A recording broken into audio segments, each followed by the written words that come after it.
Creating a custom form should be straightforward. Let's build a new one from scratch. We'll start by giving our form a title. Today, we're setting up a restaurant reservation form. Building your form is as simple as adding objects. We'll start with a standard input field for the guest's name and another for their contact number.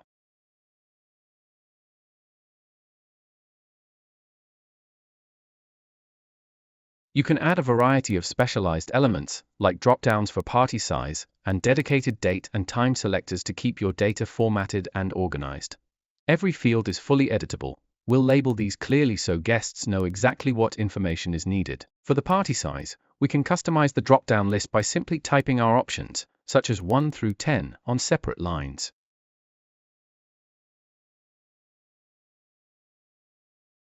You also have control over the layout. If you need a larger area for notes, you can adjust the text height of a paragraph field to give guests more room to type. You can even toggle specific fields to make completion mandatory, ensuring you never miss a critical piece of information. Once your layout is ready, you can switch from the editor to the live form view to see exactly what your users will experience. Filling out the form is intuitive, with a clean interface that helps users move through each field without distraction.